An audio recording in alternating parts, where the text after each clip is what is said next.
ada instruksi dari istana minta tolong itu jalur lingkar SSA dibersihkan dari angkot.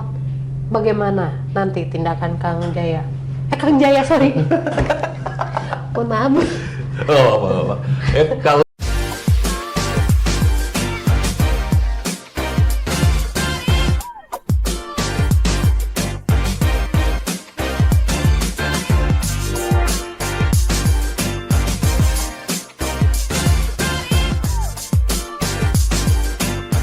Assalamualaikum warahmatullahi wabarakatuh. Ketemu lagi dengan Ipeh, kali ini di pojok satu dalam sesi mau nyoblos. Saya kedatangan narasumber yang beliau masih muda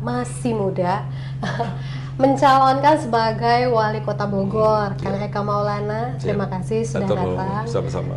Kang Eka ini kan mau menyalonkan sebagai wali kota ya, betul. nantinya akan menggantikan posisi Kang Bima Arya sebagai wali kota Bogor. Tapi kebanyakan calon-calon yang udah datang nih non partai. Betul. Iya, banyak banget sekarang yang tidak berpartai maju jadi wali kota. Luar biasa sebetulnya ya. Salah satunya Kang Eka. Nah, Kang Eka kemarin tuh lagi rame-rame semua calon-calon yang muncul nih datang ke parpol-parpol. Kang Eka sendiri sudah berarti ya? Sudah. Ke partai mana aja, Kang? Kalau kunjungan tuh datang kita komunikasi ke Partai Demokrasi Indonesia Perjuangan (PDIP), ke Partai Demokrat, ketemu sama Kang Zainul Mutakin B3, ketemu Kang Rusli Golkar. Ya kalau ketemu di acara-acara juga sudah banyak sih, ketemu sama tokoh-tokoh politik gitu ya. Jadi memang sampai saat ini kita masih buka komunikasi sama semua partai. Semua partai. Ya. Dalam waktu dekat ini kira-kira partai mana nih yang bakal dikunjungi? Insya Allah dalam waktu dekat ini sih ke PKB. Ke PKB. Oke. Ya. Alasan memilih partai-partai ini apa, Kang? Sebetulnya gini, kalau buat saya tuh semua partai itu punya visi dan misi yang sama kita. Jadi kita nggak ada preferensi tertentu harus partai A atau partai B gitu. Dan setelah saya komunikasi dengan beberapa tokohnya juga memang apa yang ingin diperjuangkan oleh partai itu sama, nilainya sama apa yang kita bawa. Tujuannya sama ya? Iya, Bang, betul. Ya? Oke. Kalau boleh tahu apa sih yang melatar belakangi, sebentar sebelum dijawab mungkin banyak juga yang masih belum familiar dengan Kang Eka Maulana. Jadi kalian nih kalau ngelewatin jalan Pajajaran yang arah mau ke Otista nih ya, sama yang Soleh Iskandar Muda itu kan ada billboard gede-gede yang begini mulu. Mohon maaf itu nggak pegal tapi ya, gini mulu tiap hari kalau saya lewat nggak berubah-berubah gitu. Aduh, nggak apa-apa ya. Tapi kan out of the box, nggak kayak yang lain dong, yang gitu loh posisinya, tegang ya Wak. Oke, yang melatar belakangi Kang Eka untuk maju tuh apa, Kang? Sebetulnya panjang ceritanya Mbak ya, jadi memang kalau apa yang melatar belakangi itu, saya ini sama teman-teman, ada kumpulan teman-teman saya, teman-teman dekat ya, memang suka membicarakan soal apa yang baik dan apa yang tidak, apa yang kurang baik tentang Kota Bogor. Mengkritisi. Jadi apa ada kepedulian kita terhadap Kota Bogor. Nah, pada waktu itu kita nggak sangka kalau di umur-umur kita ini sudah seharusnya kita juga ikut membantu untuk kemajuan Kota Bogor, mewakafkan waktu kita untuk Kota Bogor. Nah, dari situ, oh iya, kita pikir, oh iya juga ya, kita udah 40 tahun nih gitu kan. Kayaknya udah saatnya kita deh gitu untuk coba membangun Kota Bogor. Nah, dari situ kan kita coba gali ya permasalahannya apa di Kota Bogor, dan cukup banyak dan cukup problematik.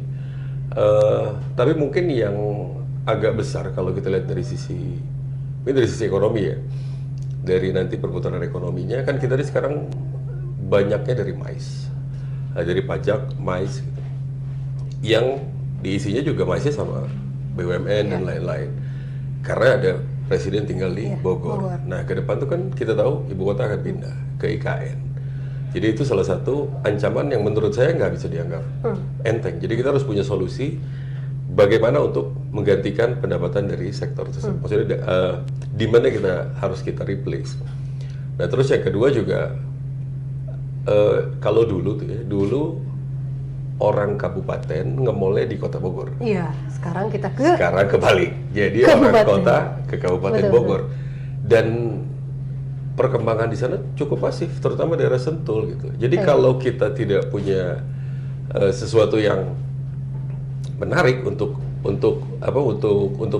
menarik mereka kembali ke Kota Bogor, bahaya juga itu. Iya. Belum lagi outer ring road, tol ke puncak. Kita kan termasuk kota transit ya, Iya. orang yang berwisata ke Kabupaten Bogor di area puncak tidurnya Mampirnya di kita. Bogor karena untuk mau kuliner dan Iya. lain-lain. Jadi begitu kita lihat masalah itu ternyata cukup kompleks dan bahaya kalau nggak diambil tindakan gitu untuk ekonomi Kota Bogor. Ekonomi Kota Bogor. Tapi rencana untuk menyalonkan itu bukan pas ada IKN, isu IKN itu keluar. Oh kan? bukan. Jadi bukan, kalau mencalonkan tuh sebetulnya gini. Mencalonkan itu kan berarti kita melihat ada sesuatu yang bisa kita perbaiki gitu kan. Nah itu sebetulnya lebih kepada begini. Kalau menurut kami itu kan kemajuan atau apa ya, atau anggaran belanja itu seharusnya menjadi hak semua warga masyarakat gitu. Nah kami melihat kemarin itu kurang adanya pemerataan. Nah dari situ kita gali, banyak ternyata dari sektor pendidikan kita masih punya problem, dari sektor kesehatan kita masih punya problem. Ya memang kita nggak bisa lah mengharapkan kesempurnaan dari satu pemerintahan. Jadi pasti ada yang baik, ada pasti yang kurang baik karena tentang skala prioritas kan. Itu jadi dari situ sih berangkatnya. Akhirnya ya sudahlah kita berembuk dan ya mereka minta ya udah tuh lu aja yang maju katanya. Loh, kenapa sih bilang? Iya. Ya karena mungkin saya suka dengan politik, jadi saya suka baca tentang politik dan tapi saya nggak pernah terjun di dunia politik. Saya hanya suka. Jadi kalau kita diskusi tuh mungkin tertarik ya begitulah. Jadi keberangkatan awalnya tentu dari keresahan dan kegelisahan yang akan menimpa Kota Bogor atau yang sudah ada di Kota Bogor saat ini. Itu Tapi sih. itu setahun yang lalu atau 2 tahun lalu? Setahun ya. Setahun yang Jadi memang begitu sudah banyak muncul calon-calon muda, Kang Sendi sudah pada muncul itu, ya baru tuh kita saya ada. Baru Kang Eka muncul gitu kan. Kadang kita suka ngeliat siapa lagi ini udah pasang baliho aja. Iya, ya taunya ada kita podcast sekarang.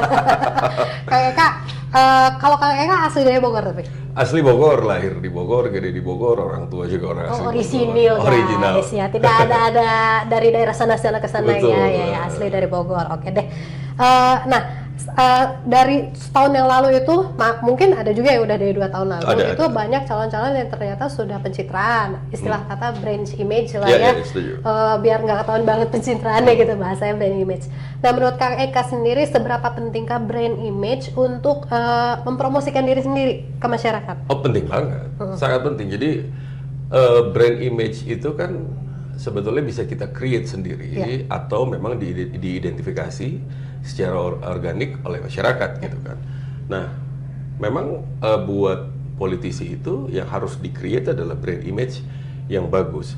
Nah, makanya di sisi itu, tapi yang saya pikir gini loh, jangan lupa kan ada yang orang membuat brand identity-nya dia itu sebagai seorang yang religius padahal enggak. Nah, yang kayak gitu-gitu sebetulnya itu menjadi buruk.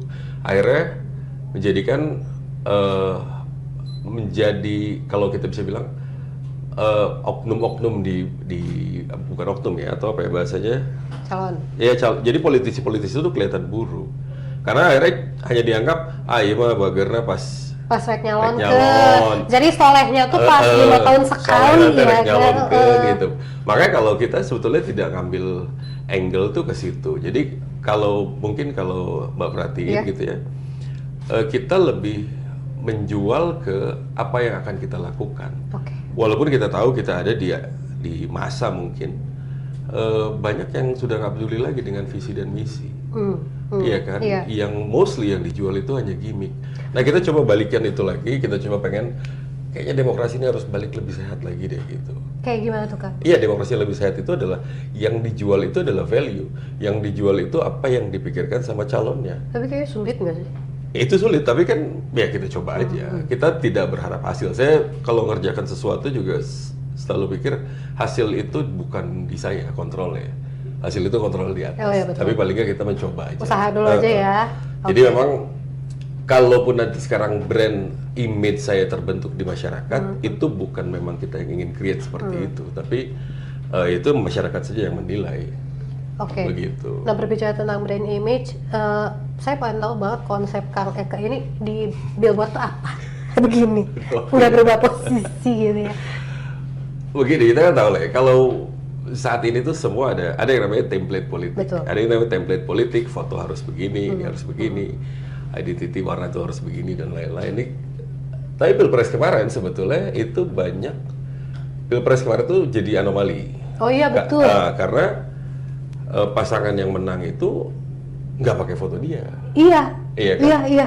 Jadi sudah dinamikanya udah mulai bergeser Iya, nih, iya. gitu. Nah, kita kemarin coba gimana caranya kita punya satu tagline, tapi tagline itu bisa kita connect nih sama program-program.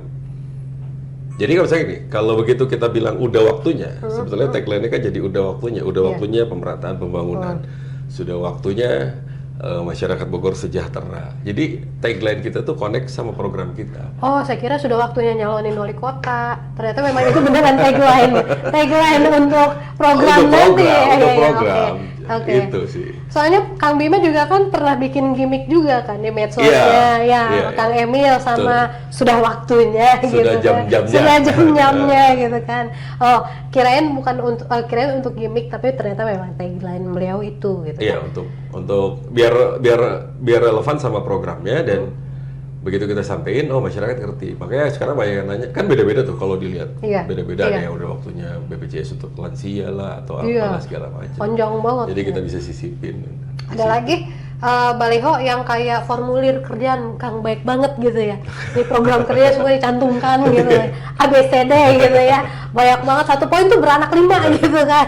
Ya itu susah nanti dibaca Iya, aja. nanti aja lah ya. Nanti kampanye kan bisa disampaikan secara langsung. Tapi, Oh iya betul. Tapi nih, programnya Kang Eka nih nanti apa nih ketika nanti terpilih sebagai wali kota? Kalau bicara program cukup banyak ya Mbak ya. Cuma dengan mungkin kalau tadi kita bicara soal ancaman-ancaman yang akan datang, yang mau kita lakukan kan kita harus cari pengganti nih. Iya. Sekarang Bogor mungkin nggak jadi kota pariwisata. Menurut saya kita tuh sudah given, karena gini, kalau kita bicara kota pariwisata, objek wisata di kota Bogor tuh kebun raya, hanya satu gitu kan. Jadi dan lahan kita juga sudah cukup Terbatas. Iya. Nah yang kemarin kita pikirkan adalah menjadikan Bogor kota pendidikan. Kota pendidikan. Oh jadi Bogor kota pendidikan. yang di highlight pendidikannya nih. Iya, kenapa? Yang pertama, kota pendidikannya bisa dilihat dari 2 perspektif sebetulnya. Perspektif yang pertama adalah paling tidak minimal masyarakat di kota Bogor itu pendidikannya SMA nanti, mungkin 5 dalam 10 tahun ke depan. Terus yang kedua, menjadikan kota Bogor memang kota-kotanya banyak kampus di kota Bogor. Kenapa? Karena menurut kami kalau misalkan ini bisa terimplementasi, akan mendatangkan turis-turis yang stay gitu ya. Maksudnya mahasiswa tuh stay. Oke. Jadi banyak demand yang datang, tapi mereka juga tidak, karena mahasiswa itu rata-rata kalau nggak jalan kaki naik motor. Ada yang bawa kendaraan, ada yang bawa mobil, ada, tapi nggak banyak. Jadi tidak akan terlalu membebani dari sisi lalu lintas. Nggak bikin Jadi kalau kita mikir solusinya tuh itu secara ekonomi kita bisa meningkatkan. Kebayang kalau kita punya 1 atau 2 kampus besar lah nambah di kota Bogor, akan banyak rumah kos-kosan, Iya. warung-warung makan. Jadi ekonominya tuh akan berputar juga dari situ. Oh, jadi itu adalah strategi untuk Itu target besarnya ya, Iya. target besar kita. berarti nggak cuma nge-highlight pendidikannya aja, tapi di situ ada sektor ekonominya, Iya, betul. pariwisatanya juga gitu ya. Oke lah. Ya karena kan apapun yang dicanangkan sama calon pemimpin di level manapun, Iya. ujung-ujungnya itu kan pasti kesejahteraan. Iya, betul, Bukan betul. kesejahteraan. Pendidikan tuh kan ujungnya untuk kesejahteraan. Ya jadi pasti objektifnya ke situ sih menurut kami.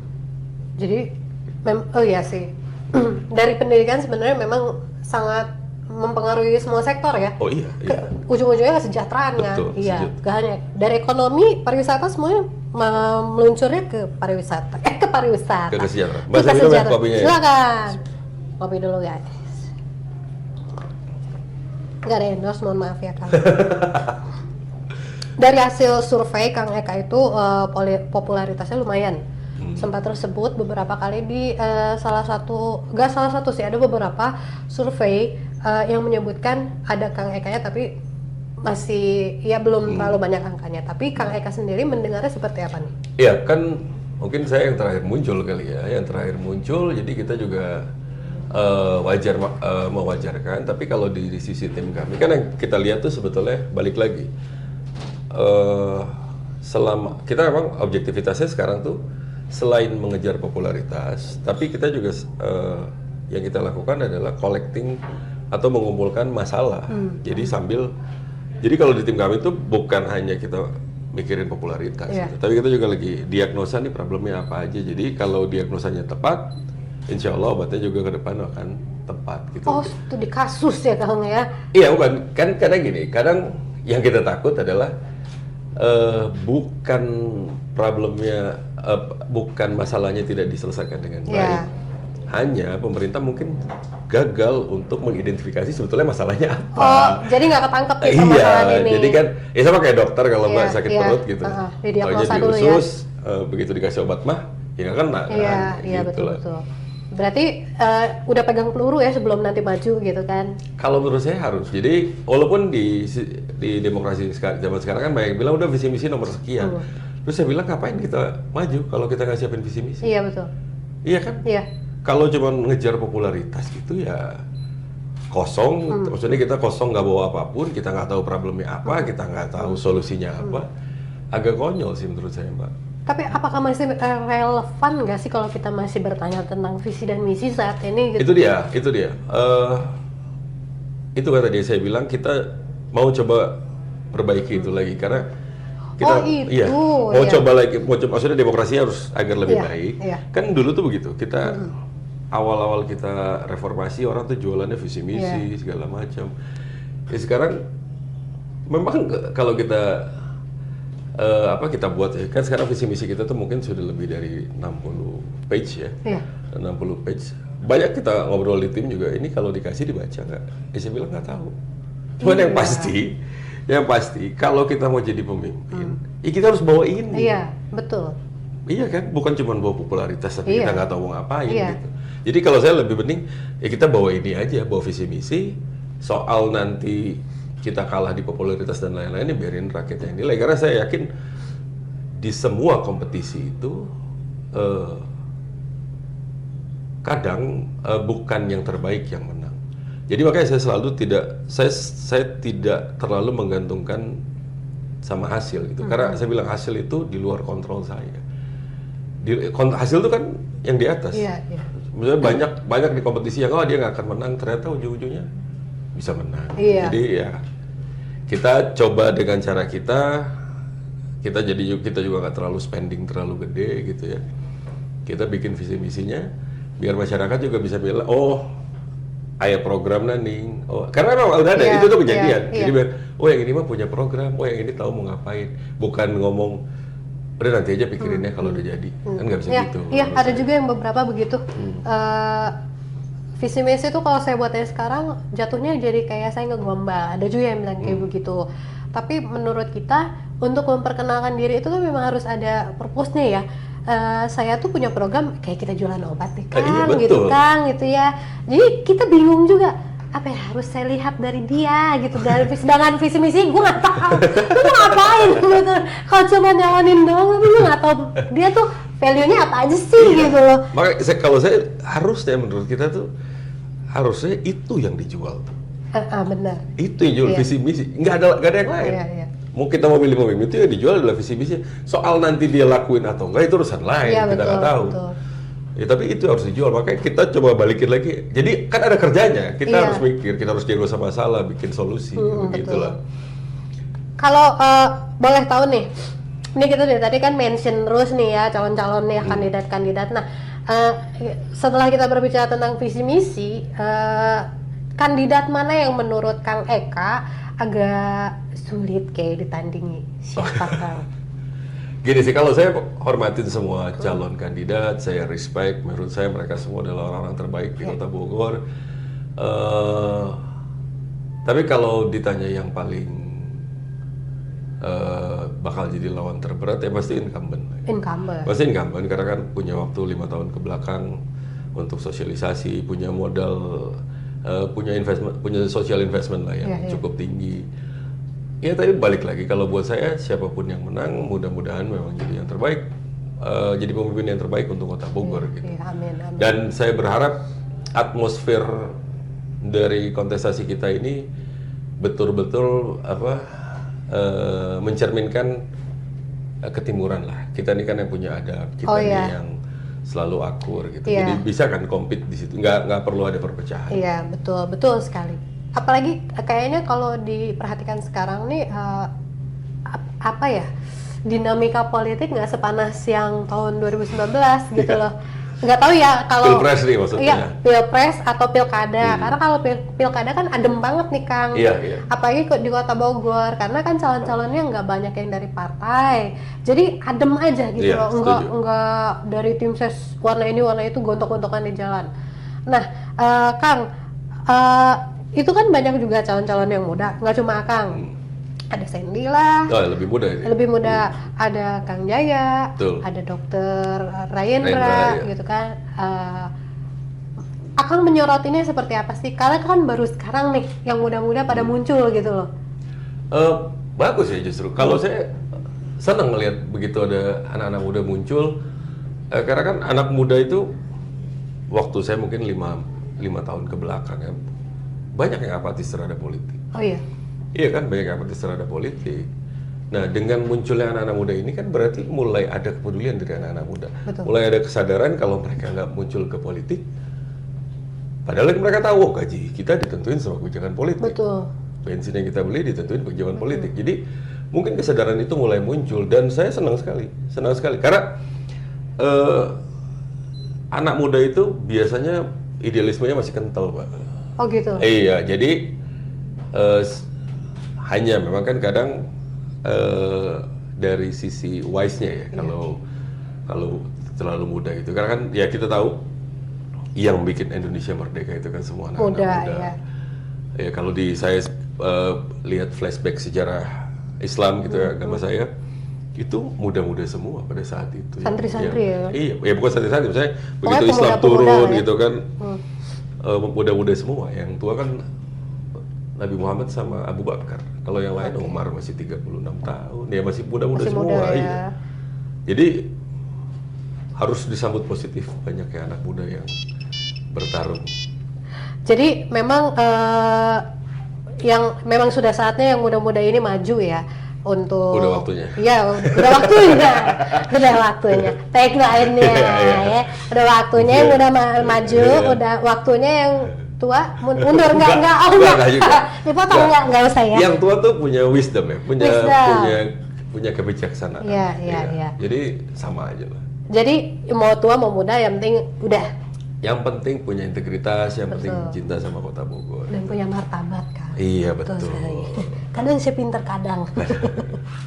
Kang, banyak nih calon-calon yang minta endorsement sama petinggi-petinggi ya. Kita nggak perlu sebutkan siapa, mungkin Akang sudah lebih hatam lah yang mengetahuinya. Akang enggak?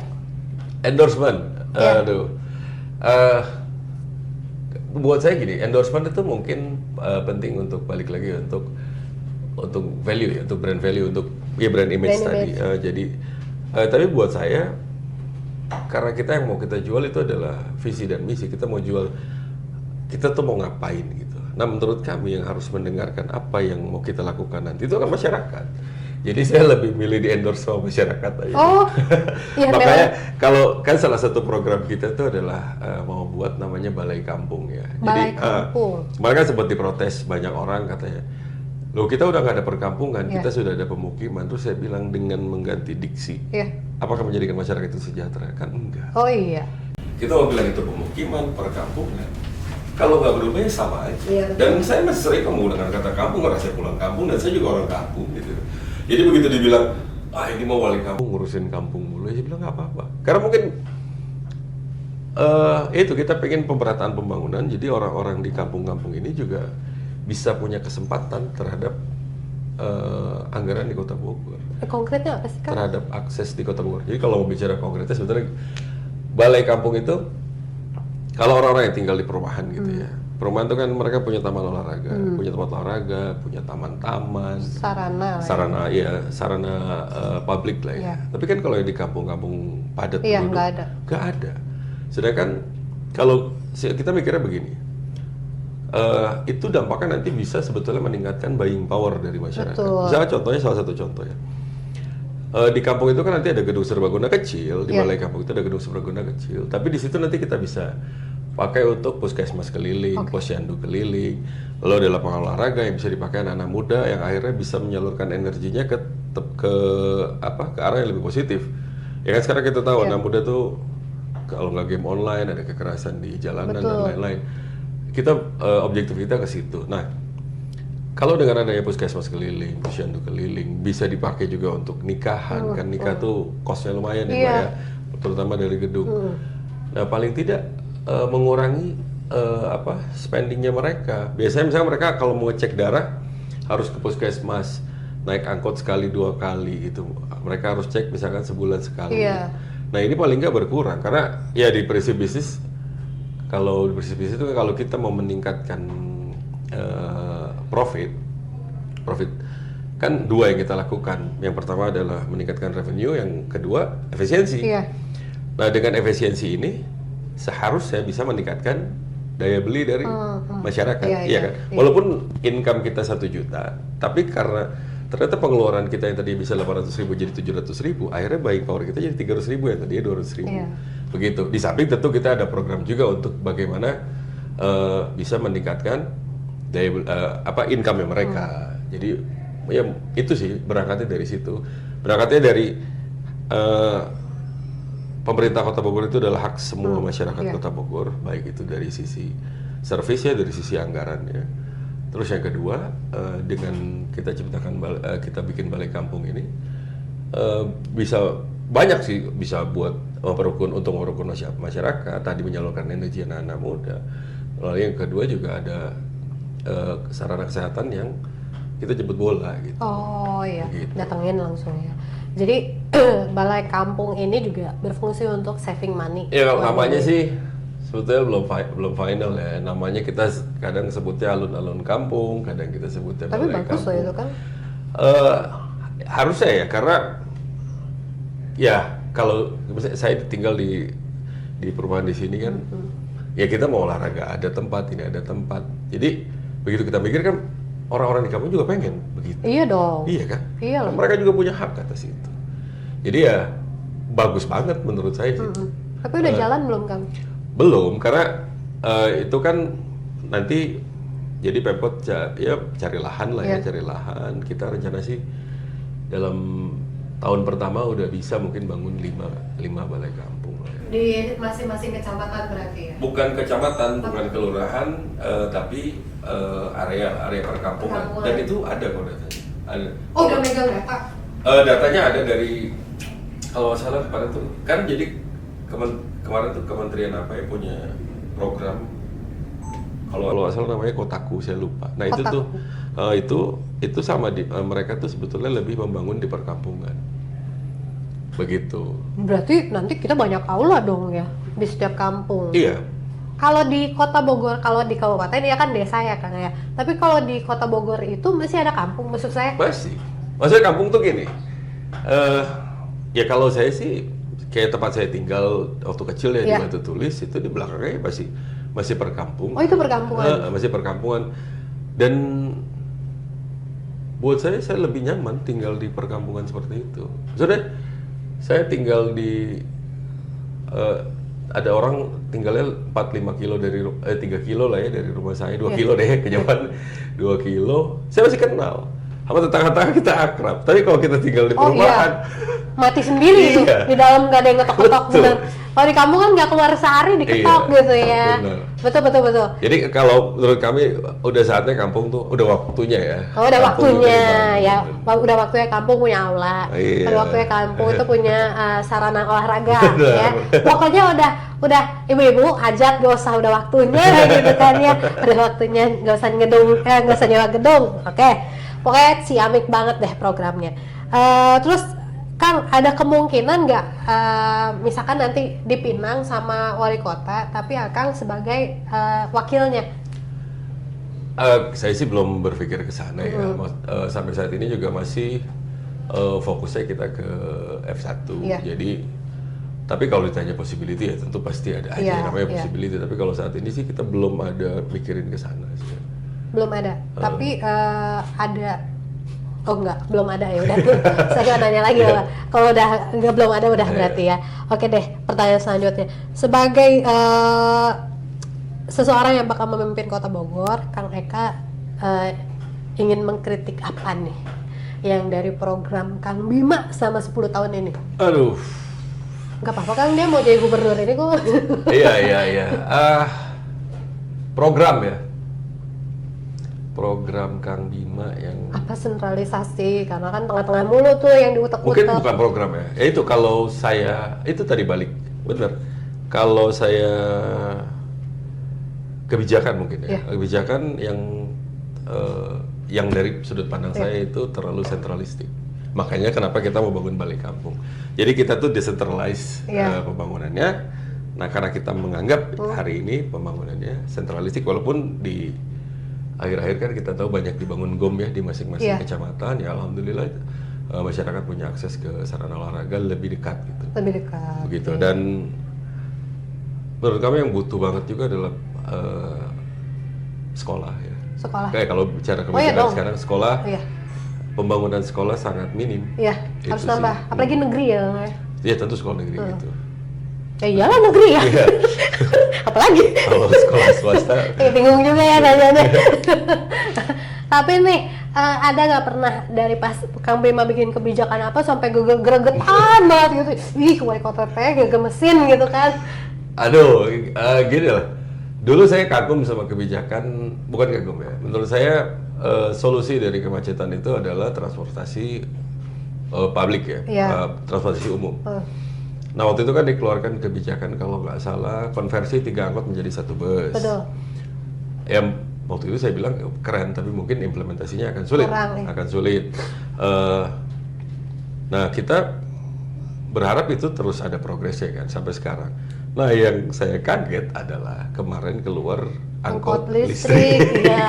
Akhirnya buat saya kan kontradiktif. Iya kan? Iya. Jadi kebijakan satu mengkontra kebijakan yang sama yang lain. Itu kan harusnya nggak boleh ada ya. Gitu. Ya itulah mungkin salah satunya ya kalau yang agak greget tuh kok ada begini gitu. Tapi masih dalam tahap uji coba sih. Ya kan harusnya nggak perlu diuji coba ya. Kalau mau bus listrik aja. Betul. Jadi selaras sama. Ya. Iya. Terus kalau misalnya nanti Kang Eka jadi wali kota itu angkot listrik boleh pertahankan aja, mau di say goodbye aja? Aduh gimana ya ngomongnya. Kalau EV tuh kita nih kan secara infrastruktur juga belum siap sebetulnya buat mobil-mobil listrik tuh ya. Jadi kalau buat saya sih bis kita tuh udah cocok loh, udah oke, tinggal dipikirkan gimana nantinya dimatengin ya kan. Dimatengin terus kan ya kan supir angkot juga punya keluarga kan. Betul. Jadi jangan sampai kita hilangkan angkotnya, mereka juga kehilangan pekerjaan. Jadi harus jelas gitu penggantinya. Tapi Kang jujur nih ya, pernah ngerasa risih nggak sama angkot? Kadang dia kan ngetem tengah-tengah tuh ya, nggak sekalian tengah banget gitu. Betul, setuju. Gitu. Kan kalau saya, malah dulu saya sempat berpikiran begini, kenapa kita, kan saya itu minta data, saya nggak tahu datanya valid atau tidak, saya minta data mobil pribadi di Kota Bogor berapa, data angkot berapa. Kalau nggak salah waktu itu dapat data angkot tuh 3.000 ya, 3.000 atau 4.000 lah. 3.000, karena separuh udah dimusnahkan. Iya, 3.000 angkot. Terus ada 72.000 mobil pribadi. Nah, saya bilang kalau satu angkot satu hari bawa 20 orang, anggaplah yang keluarnya itu 2.000 angkot seharinya. Berarti ada 40.000 orang. Nah, kalau 72.000 mobil ini anggap yang keluar 50%-nya, 30.000 deh. 30.000 itu rata-rata bawa 2 orang mobil pribadi itu. Betul nggak? Kadang juga satu rumah ada 5 orang. Enggak, bukan. Yang ke jalanan nih. Oh, yang ke jalanan. Yang ke jalanan kan mungkin satu mobil 2 orang nih. Berarti dari 30.000 ada 60.000 orang. Bayangin Mbak, 2.000 kendaraan bisa bawa 4.000 orang. Yang satu 30.000 kendaraan bisa bawa 60.000 orang. Jadi selisihnya 20.000, tapi rasio jarak antara jumlah kendaraannya tuh jauh banget dari 2.000 ke 30.000. Terus pertanyaan saya, kenapa yang disalahin angkotnya? Padahal angkotnya hanya 2.000. Angkot itu yang jadi permasalahan disiplinnya. Indisiplinnya, nggak tertib. Jadi masalahnya di mana nih? Itu harus ditertibin. Polisi tuh ya, tolong dengerin. Ya kalau menurut saya sih bikin aja kayak Kebijakan baru. Bukan kebijakan baru, kebijakannya sih saya yakin udah. Jadi gini, kalau misalkan kita buat kayak apa, kayak halte bus, jadi yang di luar Oh, iya. berhenti di halte, cabut aja izinnya atau Iya, kita kasih punishment lah ya Iya, iya. di situ. Jadi kalau menurut saya angkot itu yang jadi permasalahan adalah nggak tertib. Terus yang kedua masih banyak yang supirnya ngerokok gitu. Jadi itu juga problem. Jadi kalau saya mikirnya kenapa nggak angkot aja kita ganti, misalkan angkotnya jadi high ace, Iya, ya kan? iya. Ada AC-nya. Kayak angkot listrik ini aja lah ya. Iya kayak gitu. Cuma nggak usah listrik gitu maksud. Nggak usah listrik. Iya, iya, iya. Ya udah jalan aja. Oke. Saya ambil kesimpulan kalau Kang Eka ini berarti nggak setuju kalau angkot dimusnahkan semuanya. Bukan nggak setuju. Saya sih setuju aja bisa. Saya suka kok sama kebijakan bis Iya. kita. Tapi kan harus dipikirkan. Kan itu ada manusia juga Iya, di situ. Kan iya. mereka harus dipikirkan. Bisa nggak dari ribuan pengemudi ini masuk semua ke apa sih nama bis kita tuh PDJT ya? Bis kita. Perusahaan itu Oh ya, PDJT. masuk ke situ atau gimana kan PDJT, mereka? BPTJ ya sekarang. PDJT Ya, itulah masih. pokoknya ya. Ya, pokoknya ya, paham lah. Ya, intinya saya setuju-setuju aja, tapi tetap harus dipikirin mata pencariannya para supir Dari angkot sekarang. ini. Iya. Nah, seandainya gini nih Kang, Kang Eka nanti terpilih nih jadi wali kota. Artinya angkot listrik ini kan gambling nih, mau diterusin kasihan sopir angkot, nggak diterusin tapi ini warisan gitu kan. Tapi ada instruksi dari Instana minta tolong itu jalur lingkar SSA dibersihkan dari angkot. Bagaimana nanti tindakan Kang Jaya? Kang Jaya, sorry. Mohon maaf. Oh, apa-apa. Kalau ya kan bisa pakai bis kita kan. Iya, berarti ada bikin kebijakan baru dong nanti. Iya. Ya maksudnya kalau ya kan sampai sekarang belum ada kan. Maksudnya sampai sekarang belum ada dan Pak Presiden juga kan mau pindah ke IKN kan. Oh, Ya iya. itu kan kita bicara apa ya, hipotesis ya. Maksudnya kalau nanti itu dilarang kalau Iya, ini seandainya. seandainya. Ini kita sedang berandai-andai, guys. Iya. Nah, oke, lanjut. Ya kalau terus angkot listrik juga gini, problemnya nanti dari supply angkotnya, dari maintenance. Kan kita tahu mobil listrik sampai detik ini maintenance-nya cukup mahal. Iya, betul. Baterainya harus di-replace Betul. lah, belum bisa masih sedikit yang bisa perbaiki. Jadi Riweuh ya. ya kita nih sebenarnya untuk EV ini menurut saya masih tahap adaptasi lah di Indonesia nih. Walaupun di luar juga sudah banyak yang pakai kan. Iya. Emang udah ada ya? Nggak mobil listriknya. Oh, Mobil listrik. udah ada tapi. Di luar negeri banyak kan. Udah pada. Oh, nggak, maksud saya kayak model angkot gitu. Kali aja di Amerika tuh ada angkot listrik juga ya. Oh, Enggak ya. Kalau angkot listrik, Kali kayak aja gitu. Amrik mau mengadopsi kebijakan di Kota Bogor gitu kali. Enggak. Gak apa-apa jadi pilot project ya kan. Iya, keren. Selain ini nih Kang, berbicara tentang programnya Akang, tadi selain balai kampung, apalagi nih nanti yang bisa diakselerasikan dengan program pemerintahan ntar?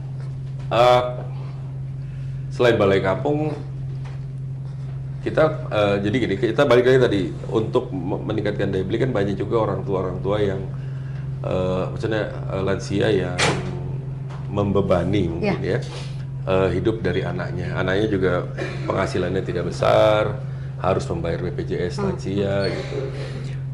Kita rencananya si BPJS lansia ini nanti batas umurnya masih kita kaji, itu akan digratiskan, jadi pemerintah kota yang menanggung. Jadi orang-orang tua yang ya maksudnya lansia itu tidak harus membayar BPJS lagi. Jadi BPJS mereka tuh gratis lah.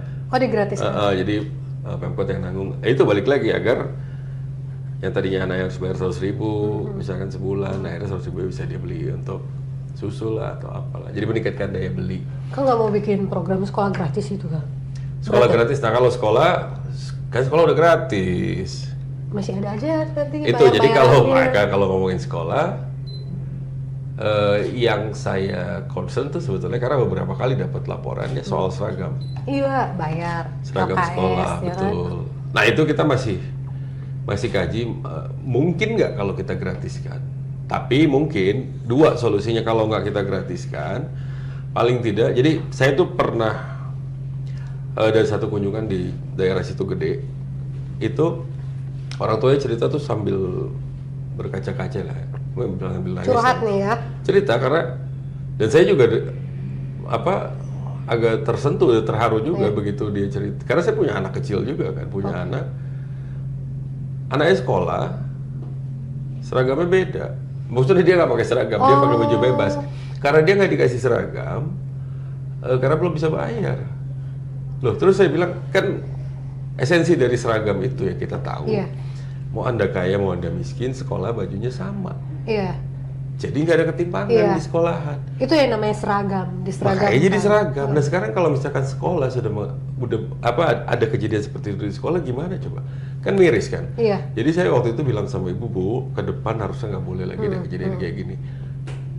Either itu digratiskan atau memang kita subsidi bagi yang nggak mampu. Jadi kita bilang sekolah intinya orang itu mau mampu kalau ada yang belum bayar ataupun yang sudah bayar, itu seragamnya tetap harus dibagiin semuanya. Iya dong.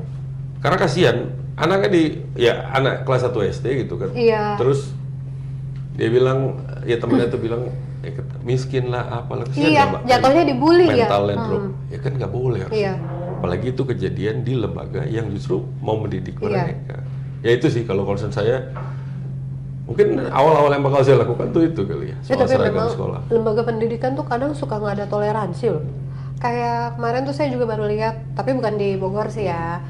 Mungkin nggak bayar SPP 50.000. Di Konoha ya? Iya, 50.000 di Konoha bener. 50.000 Wak, cuma 50.000 gitu kan. Apa susahnya, ntar aja suruh masuk aja dulu ujian. Ih, pas sekolah dia kadang gemes deh Eke. Iya benar setuju. Iya sih, tapi memang pendidikan nomor 1. Setuju saya. Iya pendidikan